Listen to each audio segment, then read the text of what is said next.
I was under the bed. Yeah, under the goddamn bed like a teenager trying to sneak out of detention. Not the proudest moment of my life, but it wasn't about pride. It was about knowing. You see, when things in a marriage start to go sideways, it doesn't happen like in movies with shouting and slamming doors. It starts with silence. It starts with little things like her getting home and not kissing you, like dinner tasting fine, but somehow feeling cold, like her laugh changing, not louder or softer, just different, like she wasn't laughing for you anymore. I wasn't snooping because I was paranoid. I was snooping because I knew something was wrong, and that night, I wasn't looking for proof. I was looking for truth. There's a difference, and nothing delivers truth like hearing it. So, under the bed I went. I'd loosened the screws on the guest bed's frame earlier that day, made it just wide enough to slide under, but not so obvious she'd notice anything changed. It was late, almost midnight. I knew she thought I was on a 2-day work trip to the city. My truck was parked 3 blocks down, hidden behind a bakery that closed early. I walked the rest of the way back home in the dark, entered through the back door with the extra key she didn't know I still had. Our house was always too quiet at night, the kind of silence that you could hear things through. I waited for her, and sure enough, right on cue, I heard the front door unlock. Her heels clicked across the hardwood like they were proud of where they'd been. Then came the sound of 2 people laughing, a man and her. His laugh was deep, nervous, like someone trying to impress. Hers was familiar and disgusting at the same time. I heard the fridge door open, a couple of glasses clinking, the cheap wine we'd bought together last summer being poured like it meant nothing. They didn't come into the guest room immediately. First, there was the sound of the couch creaking, light thuds, probably shoes being kicked off, jackets tossed aside, maybe her sliding closer to him. Their voices dropped low, just enough that I couldn't make out every word, but I got the important ones. Him asking, "Are you sure he's not coming back tonight?" Her laughing, saying, "Trust me, he's in the city. I know his schedule better than he does." I had to breathe through my mouth to stop from making a sound. The kind of rage I felt wasn't hot, it was ice cold. It wasn't the fury of being hit. It was the dead silence of knowing the punch is coming and not being able to move. I lay there, hands gripping the floorboards, as they moved through the house like they owned it. And then the bedroom door opened. Not ours. She wouldn't be that bold. The guest room. She let him in, her voice soft but firm. "We'll be more comfortable here," she said, like she hadn't once said the same to me. Years ago, when we had friends over and ended the night laughing in this same room. They started kissing. I know, because it got quiet except for the sounds that never lie. The rhythm of breath, the weight of bodies shifting on the mattress, the creaking of the frame I'd loosened just enough. Every squeak it made stabbed deeper than the last. And then she said it, the words that made everything real. She whispered, "I wish I met you first." That wasn't lust. That was betrayal at its purest. You can forgive someone for wanting a night of excitement. You can't forgive them for wishing away your entire past together. When they finished, because yes, I stayed there the whole time, because I wanted to suffer, I heard her laugh again, lighter now, like a weight had been lifted off her. He said something about needing to leave soon, and she told him to stay a bit longer, that the bed still smelled like me and she liked the contrast. I stayed under there until I heard the front door again, until I heard the lock click, until she went into the bathroom to shower, humming like she had done nothing wrong. Then, and only then, did I slide out, quiet as death, and leave the house without a word. I didn't confront her. Not yet. That night wasn't about making noise. It was about collecting the truth in silence. The next morning, I went to work like it was any other day, even though nothing felt normal. I nodded at coworkers, answered a few calls, sent emails, and stared at blueprints I'd already reviewed 3 times. I was there, technically, but in my head, I was still under that bed, still hearing her voice say those words, still feeling that mattress creak above me. Everything else was background noise. I didn't sleep the night before. I sat in my truck outside the bakery where I'd left it, engine off, staring through the windshield like it was showing me a future I didn't want. What was I supposed to do? Walk in and ask her why she did it? Pretend I didn't know and just drift through the rest of my life, quietly resenting her? Or should I pack my things and leave her a note like some coward who couldn't face the truth head on? None of those options felt right. So I decided I needed to see her lie. I needed to hear it. I needed her to say it to my face so I could remember that moment when everything came undone. I wasn't going to scream or throw anything. I just wanted her to look me in the eye and tell me I mattered less than a guy she barely knew. I wanted the truth, not because it would fix anything, but because I refused to let her walk away from this thinking I was clueless. I deserved to hear it from her mouth. That evening, I came home like I was supposed to, keys jingling, the door opening with the same worn-out sound it always made. She was in the kitchen, acting like everything was fine, her hair tied up, humming to herself as she stirred something on the stove. I could see the pan wasn't hot enough, like she'd just started cooking when she heard me pull up. The smell of garlic was faint, not fresh. This wasn't dinner. This was a performance. "Hey, babe," she said without turning around. "How was the trip?" "It was all right," I said, watching her hands. "Tiring. Didn't sleep much." "Well, at least you're home now. I missed you," she added, finally facing me with that same smile she'd used on him the night before. I didn't respond right away. I took my boots off, hung up my jacket, and sat at the table like I always did. She brought over 2 plates and sat across from me. Too close, too cheerful. "You okay?" she asked, tilting her head like she cared. "You look like you've seen a ghost." "I didn't see a ghost," I said calmly. "But I did see something." She blinked once, then smiled again, smaller this time. "What do you mean?" "I came home last night," I said. "I wasn't in the city." She froze, her fork halfway to her mouth. She lowered it slowly and stared at me. "I came home because I forgot something," I continued. "But I stayed because I found something else." Her mouth opened a little, like she was about to speak, but nothing came out. She looked at me differently now, like she was searching for an escape. "I was here, Julia," I said. "In the house. I know everything." She swallowed hard, then pushed her plate away. "You went through my stuff?" "I didn't need to. I was under the guest bed." "What?" she said, blinking fast, as if I'd spoken in another language. "I was under the bed. I heard everything. I heard him. I heard you. I know." Her face drained of color. She stood up, walked to the sink, turned on the water, then turned it off again. She was stalling. "That's insane," she said finally. "You're spying on me now?" "Don't flip this around," I said. "I didn't set you up. I reacted. I came home, and you were here, in my house, in our house, with him. And I stayed because I had to know. I had to be sure." She turned slowly, leaning on the counter, arms crossed. "It's not what you think." "Then explain it to me." "It wasn't planned," she said, her voice shaking a little. "It just happened." "Who is he?" "Someone I met at the gym," she admitted. "We started talking. It turned into something." "For how long?" "A few weeks," she said quickly, too quickly. "Try again." She looked away. 2 months. I nodded. 2 months of secrets. 2 months of smiling at me while lying through her teeth. 2 months of planning nights and covering her tracks, all while pretending this marriage still meant something. "Why?" I asked. "What did I do?" "You didn't do anything," she said, softer now. "That's the problem. That's not an answer." "I don't know, okay?" I felt stuck. "You're always working, you're always tired, and I needed something else. Something different." "You needed someone else," I corrected. She didn't argue. I stood up. "Thanks for the honesty. You can finish your dinner. I'm going for a walk." "Wait," she said, taking a step toward me. "Where are you going?" "I just told you." I walked out the door without another word. She didn't follow me. Maybe she knew there was nothing left to say. I walked until my legs ached and my shoes felt like they were grinding into the pavement.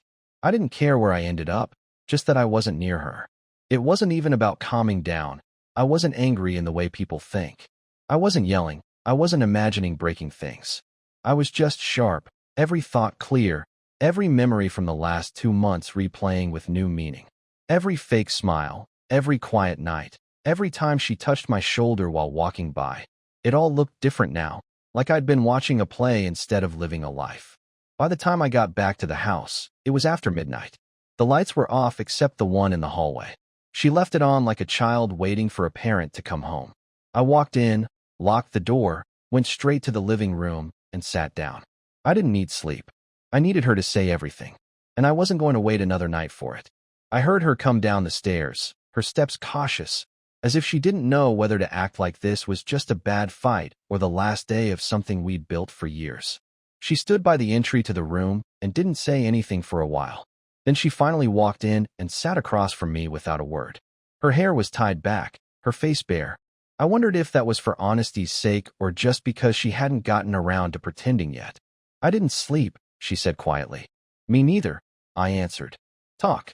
What do you want to know? Everything. I told you last night. It's been 2 months. I met him at the gym. It wasn't planned.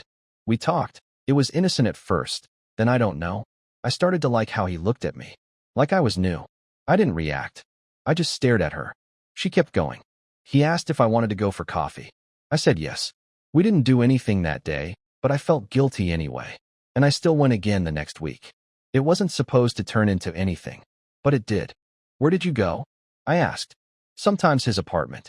Sometimes here, when I knew you were out of town. So it wasn't just that one night. No, she said, not looking at me. And you used our house. You brought someone else into our home, into our bed. It wasn't our bed, she said quickly, then winced, realizing how stupid that sounded. You think that matters? No, it doesn't. I leaned forward, elbows on my knees. What did you tell him about me? Her face went red. I said we were distant, that you worked too much, that we weren't sleeping together. That part was your choice. I know. Did you ever talk about leaving me? She hesitated. Not seriously. But you thought about it. Yes. What stopped you? I didn't want to break everything. You already did. I didn't mean to. No one means to, I said. They just do it anyway. She covered her face with her hands and sat like that for a while. I didn't comfort her. I waited. I don't love him, she said eventually. It wasn't like that. But you lied to me. You kissed me after being with him. You smiled at me and made dinner like everything was fine. You acted like you were here, but you weren't. You were somewhere else the whole time. I don't know why I did it, she said again. I just felt empty. Then you should have said something. You should have talked to me. You don't always talk either, she snapped. You come home tired, you eat, you watch TV, and you go to bed. I was bored. I was lonely. And I didn't want to be the one to break it first. So instead, you cheated. That was easier. No, but it was something. I needed to feel something. I stood up and walked to the window, looked out into the street that had gone quiet hours ago. I stayed there, silent, while she sat behind me. I wanted to ask her if she thought about me at all while she was doing it. If any part of her remembered our wedding, or the vacations, or the plans we used to make when we still believed in each other. But I didn't need to ask. Her silence answered that already. You still seeing him? I asked without turning around. No. When did it end? The night you came back. So not because you felt bad, because you got caught. She didn't reply. I need time, I said, finally turning back to face her. I don't want to talk tomorrow. I don't want to pretend. I need space. I understand. Sleep wherever you want. I don't care. But don't touch me. Don't talk to me unless it's necessary. Okay. I went upstairs and shut the bedroom door behind me. She didn't follow. I didn't expect her to. There was nothing left to say that would mean anything. For the next 3 days, we lived in the same house like we were nothing more than 2 tenants with a shared lease. She stayed mostly in the guest room or on the couch, depending on which one didn't smell like guilt that day. I didn't speak unless I had to. If she asked if I wanted coffee, I said no. If she asked if I was using the laundry room, I nodded or shook my head. No more words than necessary. She tried to make things seem normal by leaving for errands, wiping down the kitchen counters, lighting candles like the smell of lemon could erase what she'd done. I wasn't going to play along with that. The silence between us wasn't the kind that waits for healing. It was the kind that ends something. I didn't tell anyone. Not my brother, not my coworkers, not even the guy at the hardware store who usually got an earful about my weekend frustrations. I wasn't interested in sympathy. I wanted results. I wanted her to feel something permanent, something that wouldn't wash off after a week of fake apologies and promises. That meant doing more than yelling. It meant planning. And I planned the same way I did at work, methodically, without emotion, checking every step twice before moving forward. The first thing I did was go to the shed and find the little wooden box I kept taped under the tool bench. It had everything important: copies of documents, passwords, a USB drive with backups, and a small notebook where I'd written down anything that could matter if I ever needed to vanish. That notebook hadn't seen daylight in 6 years, but I'd never thrown it out. It only took 2 hours to update everything. Bank access was the first step. I moved half our joint savings into an account under my name only. Legally, it was fine. She didn't work, she didn't contribute to the account, and I had receipts to prove it. Then I called my cousin Tom, who worked at a dealership 2 towns over, and arranged to swap my truck for something less recognizable. I didn't explain. He didn't ask. I told him I needed it quiet and fast, and he said he'd handle it. Next, I drove to the storage unit facility and rented a medium-sized unit under a fake business name I'd used years ago when I did freelance contract work. I told the manager I was storing furniture for an elderly relative.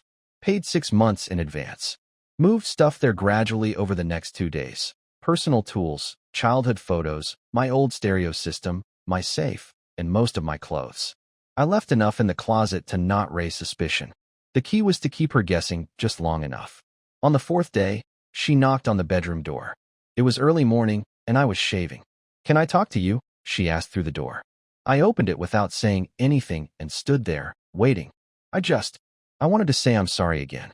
I know that doesn't fix anything, but I need you to know it wasn't about you being a bad husband or anything like that. I was the one who messed up. I dried my hands and looked at her. "You done with him for real?" "Yes," she said quickly. "I haven't spoken to him since that night." "You sure about that?" "I blocked him. I deleted everything. It's over." "Good," I said, stepping past her. "Because I don't want to run into him." "You won't." "I better not." She followed me to the kitchen. "So what happens now?" "Now," I said while grabbing coffee. "You live with the consequences." She stood there, arms crossed, looking smaller than usual. "Are you going to leave?" "Eventually. When I'm ready." "That's not fair," she said, her voice rising for the first time. "Fair ended when you opened the door for him." I said I'm sorry. "You don't get to set the timeline." I didn't let her respond. I walked out, coffee in hand, and got in the car. Not the truck anymore. Tom had already swapped it out with a used SUV that had no emotional baggage attached to it. I drove to the office and met with my lawyer after lunch. Told him everything, gave him the files I'd prepared, and laid out my plan. He said it was smart, clean, and would probably leave her with nothing but what I allowed. I asked him to hold the papers for 2 weeks. I wanted to deliver them in person. He said I was calm, more than most men in my situation. I told him it wasn't about being calm. It was about being finished. That Friday, I went home early. She wasn't there. I packed the rest of my essentials and wrote a note. It wasn't poetic, just a list. "Here's what I've taken. Here's where to find the keys. The divorce papers will be at the door on the 17th. I won't be here when you read this. And I won't come back." Then I took the wedding photo off the shelf, not because I wanted it, but because I didn't want her to use it to comfort herself. I dropped it in the trash on my way out. When the 17th came, I returned just before sunset. The air outside had that damp, heavy feeling like it had rained earlier in the day, but the ground was already dry. I parked down the block and walked the rest of the way to the house. It looked the same from the outside, but I could already feel that something had shifted. The windows were open, the living room light was on, and for the first time in weeks, she was sitting at the kitchen table when I walked in.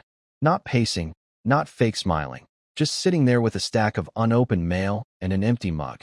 She looked up as I closed the door, but didn't get up. I didn't speak either. I placed the folder on the table in front of her. She didn't touch it.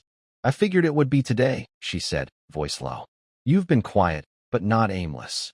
"You didn't try to stop me," I replied. "You knew this was coming." She nodded slowly. I knew after the second day of silence.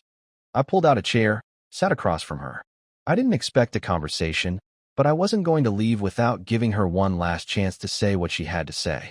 She looked tired, not from lack of sleep, but from holding everything in. Her hands stayed on her lap, out of sight, like she didn't want me to see them shaking. "So this is it?" she asked. "Yeah. You're really not going to try and work through it?"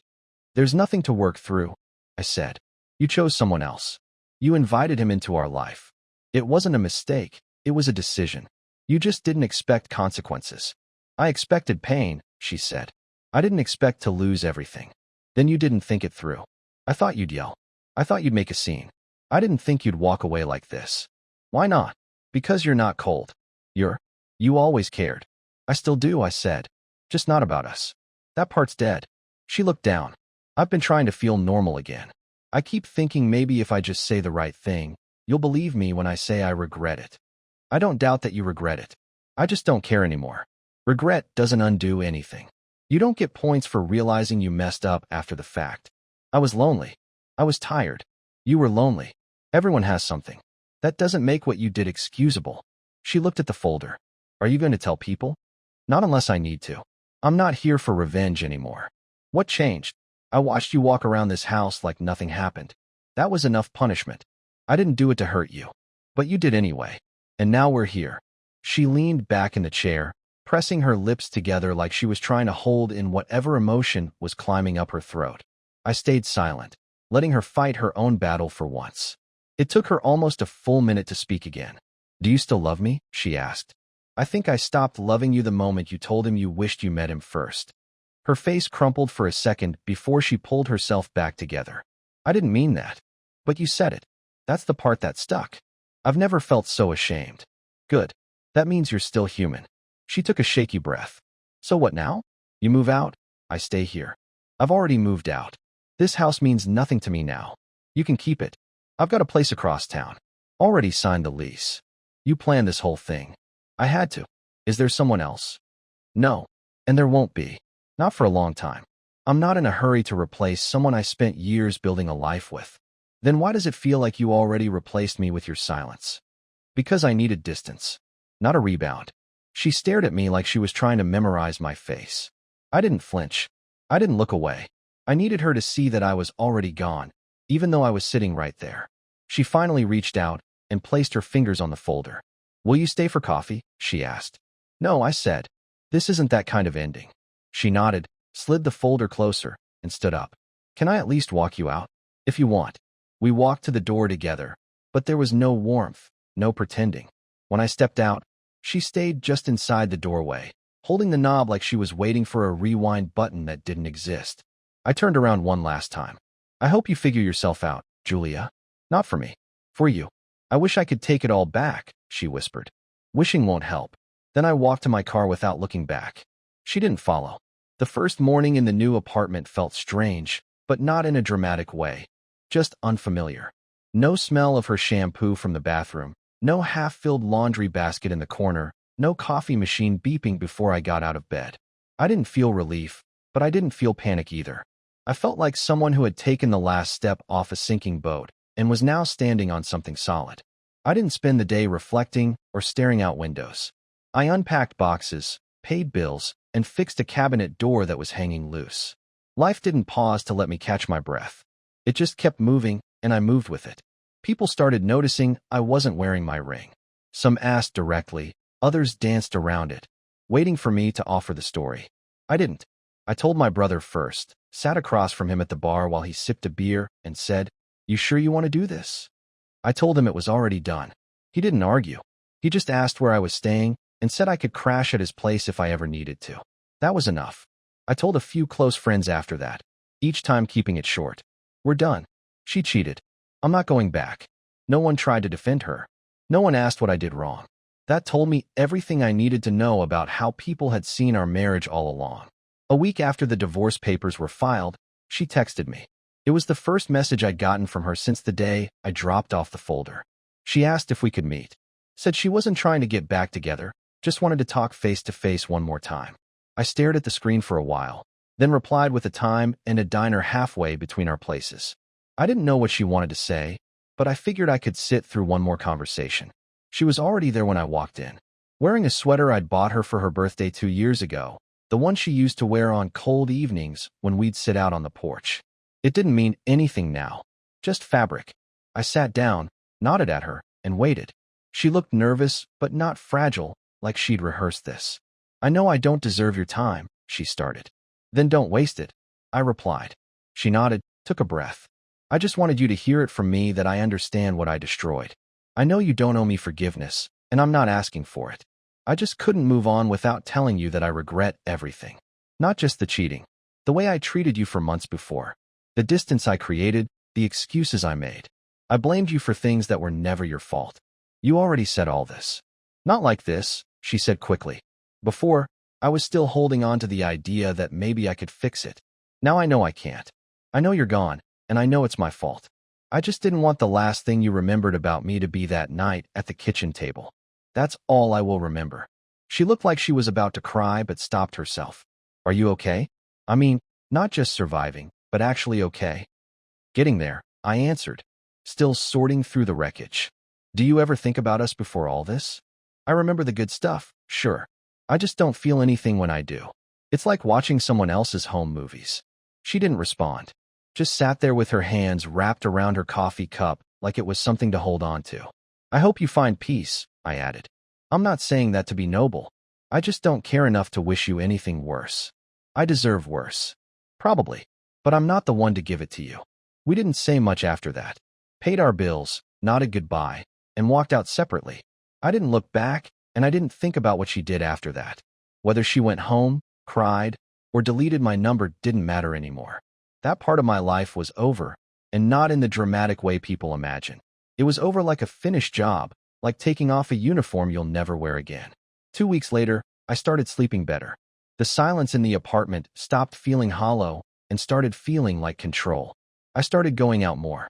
Dinner with friends. Small things. I didn't avoid questions about the divorce, but I didn't bring it up either. It was part of my past, like high school or an old job. It didn't define me anymore. One night, I was cleaning out the last box I hadn't touched since the move. Inside was an old photo album. I flipped through it slowly, page by page, until I found the one photo I didn't remember taking. Me and Julia sitting at a beach bonfire with a few friends. We were laughing. I looked younger, more relaxed. She looked the same way. I stared at it for a minute, then closed the album and shoved it back in the box. I'm not bitter. I don't want her back. I don't miss the life we had. I miss who I was before she broke me. But even that's fading. Every day that passes, I feel a little more like someone I can live with. And that's enough for now.